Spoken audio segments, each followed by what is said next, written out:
tout le peuple marocain, à tous les supporters du Maroc, à tous les Africains, par pitié, joignez-vous à moi pour donner notre soutien éternel, immense, au Maroc, qui battra l'équipe de France en quart de finale pour accéder à la demi-finale pour la première fois de l'histoire. Voilà, ça c'est ma volonté première. Et bah voilà, il n'aurait pas dû. Brahim Diaz est en train de se faire recadrer par les Marocains à cause de sa déclaration d'hier. Et d'ailleurs, je tiens déjà à vous informer que Sawa Football vient de sortir ce magnifique maillot du Maroc. De quoi se préparer pour la guerre qui approche contre l'équipe de France. Et ce qui est incroyable, c'est qu'ils ont sorti deux versions. On a également celui-là en noir. Et les détails sur le maillot sont encore plus beaux. Regardez-moi la broderie de la carte du Maroc sur le dos du maillot noir. Sans même parler du magnifique maillot marocain avec les deux étoiles là-haut. Juste en dessous, il y a marqué Al-Maghrib. Sur les épaules du maillot, toutes les équipes qu'ils ont tabassées lors de la Coupe du Monde 2022. Sur les épaules du maillot rouge, leur parcours jusqu'au sacre à la canne. Sur le bas du maillot, une magnifique signature, les Lions de l'Atlas. Comment ne pas être fan? Regardez vous-même le design. Personnellement, mon préféré, c'est le maillot noir. Et d'ailleurs, dépêchez-vous, les deux maillots sont en quantité limitée. Avec le code LEJUC, vous aurez moins 10% de réduction. Pour ceux qui sont intéressés, rendez-vous dans ma bio. On termine avec la déclaration de Brahim Diaz après la qualification du Maroc en quart de finale hier. Le journaliste a demandé qui est-ce qu'il aimerait affronter en quart de finale et voici sa réponse. Il dit: c'est mieux si on affronte la France parce que je pourrais affronter mes coéquipiers du Real Madrid. Malheureusement, vous allez voir que c'est une déclaration avec laquelle les Marocains sont pas d'accord. On a eu droit à ce genre de commentaires. Par exemple, il y en a un qui dit: Brahim Diaz, s'il te plaît, je sais que tu as envie de retrouver tes copains du Real Madrid, mais doucement, doucement. Il y en a un autre juste en bas qui dit: vas-y, il raconte quoi lui? Face à l'équipe de France, on va juste prendre la foudre. Bref, comme vous l'avez compris, les Marocains n'ont pas du tout la même envie que lui. Malheureusement pour eux, c'est trop tard. Rendez-vous le 9 juillet. Est-ce que cette équipe du Maroc sera plus dangereuse pour l'équipe de France que celle de 2022? Voilà la compo qu'on aura certainement jeudi avec un Saïbari blessé qui sera logiquement remplacé par Raimi en pointe. Le Maroc 2026, c'est un 4-2-3-1 très technique au milieu, très joueur et qui marque beaucoup de buts. Alors qu'en 2022, on avait une composition d'équipe totalement différente avec 5 défenseurs, un Maroc qui refusait volontairement le jeu et qui utilisait des attaques rapides. Si on compare par exemple au niveau de la possession de balle, c'est le jour et la nuit. En 2022, 35% contre la Croatie, 33% contre la Belgique, 41% contre le Canada, 23% contre l'Espagne et 27% contre le Portugal, ce qui nous fait une moyenne de 31% de possession de balle. Sur les 5 premiers matchs du tournoi avant d'affronter la France en demi-finale, le Maroc avait marqué seulement 5 buts, mais n'en avait encaissé aussi seulement un seul. Donc la force était vraiment la défense. Alors que pour cette Coupe du Monde, ça n'a rien à voir. Sur les 5 premiers matchs, pareil, avant d'affronter l'équipe de France, le Maroc a une possession de 49% contre le Brésil, de 59% contre l'Écosse, de 69% contre Haïti, de 70% contre les Pays-Bas et de 55% contre le Canada. Ça fait une moyenne de possession de balle de 60%, soit 2 fois plus qu'en 2022. Et en 5 matchs avant d'affronter la France, le Maroc a marqué 10 fois, soit encore 2 fois plus qu'en 2022. Mais a encaissé aussi 4 buts. Ce qui a été une bonne stratégie en 2022 après une ouverture du score rapide de l'équipe de France de laisser le ballon au Maroc qui n'avait pas l'habitude de l'avoir parce que ce match contre l'équipe de France, le Maroc avait fini avec 61% de possession mais n'a pas réussi à marquer parce que c'était pas une équipe joueuse à l'époque. Alors qu'aujourd'hui, je pense que ce serait une mauvaise chose, même en cas d'ouverture du score, de laisser le ballon à cette équipe marocaine qui joue très bien, qui se procure énormément d'occasions. C'est ce qu'a fait le Pays-Bas, ils en ont payé les conséquences avec une élimination. Ce qui va être intéressant d'observer dans ce match, c'est que finalement, qui va avoir le ballon?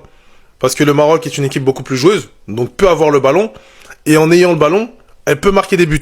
Mais la France est aussi une équipe qui va vite devant, donc même si elle laisse un petit peu le ballon au Maroc, elle peut aussi en contre-attaque, et vu que le Maroc est moins solide qu'en 2022, se procurer des occasions. C'est pour ça que je pense que c'est un match où on risque d'avoir beaucoup de buts. Sachant que la force du Maroc, c'est aussi ses latéraux, Hakimi et Mazraoui, alors que les latéraux français, c'est un petit peu le point faible. Donc attention, l'équipe de France sur les côtés, ça peut faire très mal. Par contre, là où la France est très forte, c'est dans l'axe central, Saliba ou Upamecano, c'est très très solide. Donc c'est un match qui va être très compliqué pour Raimi, comme pour tous les numéros 9 qui se sont opposés à l'équipe de France. En tout cas, j'ai hâte de voir comment les deux coachs vont aborder cette rencontre qui s'annonce incroyable. La guerre. Une deuxième guerre des étoiles. Après le 8e de finale exceptionnel qui aura lieu entre le Portugal et l'Espagne, la Coupe du Monde va nous offrir encore une guerre, cette fois-ci en quart de finale, entre la France et le Maroc. Ce qui pour moi sera d'ailleurs le premier très gros test de l'équipe de France dans cette Coupe du Monde 2026. La revanche de la dernière demi-finale en 2022, un immense duel tactique entre le coach marocain et Didier Deschamps, les retrouvailles entre Hakimi et Kylian Mbappé, et des équipes qui vont très clairement sur ce match-là se rendre coup pour coup. Et ce sera tout sauf une partie de plaisir pour l'équipe de France. Parce que pour moi, le Maroc a totalement les armes pour rendre la vie très difficile sur 90 minutes ou plus à cette équipe de France. On le sait, offensivement, il n'y a aucune équipe qui regarde l'équipe de France et le Maroc ne les regardera pas non plus dans les yeux au niveau de l'attaque. Par contre, au milieu de terrain, pour moi, c'est plus solide, c'est plus costaud, il y a plus de qualité. Au niveau de la défense centrale, la victoire elle est plus pour la France parce que Saliba et Upamecano sont énormes. Mais au niveau des latéraux, là aussi, très très gros avantage, très clairement pour les Marocains avec la doublette Hakimi-Mazraoui qui est exceptionnelle. Donc c'est un match qui va être très équilibré, où les équipes vont se rendre coup pour coup. La France n'a pas encore eu l'habitude d'affronter un adversaire comme ça dans cette Coupe du Monde, contrairement au Maroc qui a quand même joué déjà les Pays-Bas et le Brésil. Et honnêtement, c'est un match où pour moi, allez on dit 60-40 pour la France, mais c'est quasiment du 50-50. Ça va être la guerre. Ashraf, écoute-moi bien, mon frère. Cette fois-ci, il n'y a plus d'amis. Il n'y a plus d'amis, il n'y a plus de copains. L'amitié, c'est en dehors du terrain, mon frère.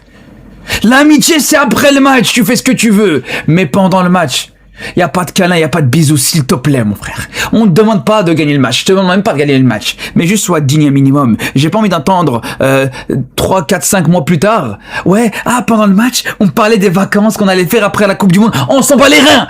Joue et ferme-la. Joue et ferme ta bouche. C'est tout ce qu'on demande. C'est tout ce qu'on demande. Parce que je vous le dis, les gars. Je vous le dis, les frères. J'ai pas envie d'avoir de regrets après ce match. De me dire, peut-être que Hakimi n'était pas à 100%, peut-être que voilà, et que quand t'entends que je suis derrière, je vous dis, l'interview qui est sortie sur The Bridge, où t'entends Mbappé qui se dit, ouais, ça organisait les vacances en plein match, le jeu se jouait à gauche et à droite, eux, ils sont en train de parler des vacances. Les gars, pour moi, non, c'est pas possible. Ça, c'est pas possible. Donc maintenant, on le sait. Maintenant, on le voyait, parce que c'est vrai que, voilà, après ce match à l'époque, on n'avait pas parlé, on s'est dit vas-y, on va laisser le bon soupçon, on va aller dire mais je suis désolé, tu peux pas être à 100% dans un match, tu peux pas être concentré totalement dans un match. Quand tu parles de vacances pendant la rencontre, quand tu parles de ce genre de choses pendant la rencontre, donc s'il te plaît, Hakimi, pas de cadeau, pas d'amis, on veut rien savoir, s'il te plaît, c'est tout ce qu'on te demande. La qualification de la France, les gars, la France est qualifiée pour les quarts de finale. La France va affronter le Maroc. Les Marocains, je suis désolé, mais mon soutien pour l'Afrique, ça s'arrête là. Voilà, je vais soutenir mon papa. Kylian Mbappé a marqué un penalty superbe. Les gars, c'est le meilleur penalty de l'histoire du football. Depuis que le football est né, il n'y a pas eu un penalty qui est plus beau que le penalty que Kylian Mbappé a transformé aujourd'hui. Voilà les Paraguay dehors. Attends, les Paraguayens là, on dit de venir jouer le ballon. On n'a pas dit, c'est pas du catch. C'est pas du catch, c'est pas du boxe. C'est quoi votre problème? C'est quoi votre problème? On vous dit de venir jouer les ballons. Est-ce que c'est compliqué? Venez, on va jouer. Vous êtes là, blessés tous nos joueurs. Qu'est-ce qui ne va pas? Et voilà, maintenant, vous êtes out. Maintenant, Kylian Mbappé, il a 7 buts comme Messi. Comme bon, la différence c'est que Mbappé marque ses buts en Coupe du Monde, mais Messi marque ses buts à la CAN. Voilà, parce que c'est contre les équipes africaines seulement que lui joue. Donc, nous, voilà, on n'a pas peur de ça. Ce qui est sûr, vamos, les poulets sont au quart de finale. Et Kylian Mbappé a marqué, malgré, voilà, il n'a pas pu faire doubler parce que ce match, c'était du cash. C'était pas un match, c'était du cash. Donc, les gars, ça dit, qui est pressé de voir le match Maroc contre la France comme moi? Maroc contre, ça dit, ça sera le rendez-vous le plus entendu dans cette Coupe du Monde. Maroc contre la France. Mbappé contre son meilleur ami. Brahim Diaz contre Mbappé. Real contre Real. Et voilà, les gars. Père, merci pour ton penalty transformé. Maintenant, à partir de maintenant, c'est juste du rêve. À partir de maintenant, tu dois rêver. Il y en a qui avaient peur de se faire humilier, de pas vivre le même parcours et de se faire insulter ou de je ne sais quoi, de se faire provoquer. Maintenant, t'es en quart. T'es en quart, t'es top 8, meilleure nation au monde, top 8. Donc à partir de maintenant, c'est que tu rêves. Maintenant, tu peux rêver. Ton parcours de 2022, même si c'est pas une demi-finale en l'état actuel des choses, tu l'égales. T'égales, tu fais un très beau parcours. Maintenant, tu peux rêver. Maintenant, c'est que du rêve. T'es à 3 matchs. T'es à 3 matchs. À 3 matchs de potentiellement remporter une Coupe du Monde. Et t'en es capable. Et t'en es capable. Parce qu'encore une fois, on a vu un Maroc bien joué dans le match. Je parle pas de ce match-là, mais dans la compétition. T'as vu un Maroc bien joué. T'as vu un Maroc dominer et tenir. T'as vu un Maroc mener et réagir. T'as vu un Maroc dans le dur et marquer. T'as vu un Maroc ne pas tuer les matchs et tenir quand même. T'as vu un Maroc ne pas tuer les matchs et être dominé, mais réussir à marquer.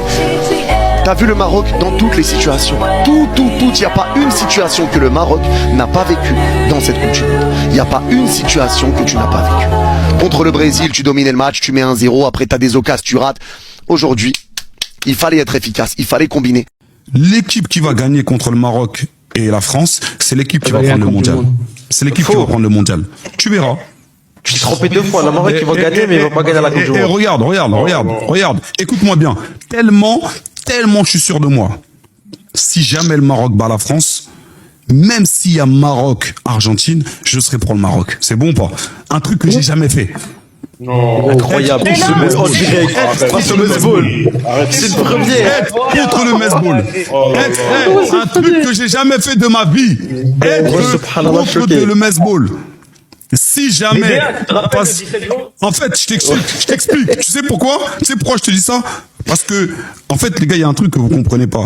C'est comme quand je parlais de Paris. T'as vu quand c'est écrit? Eh gros, tu peux monter, tu peux descendre.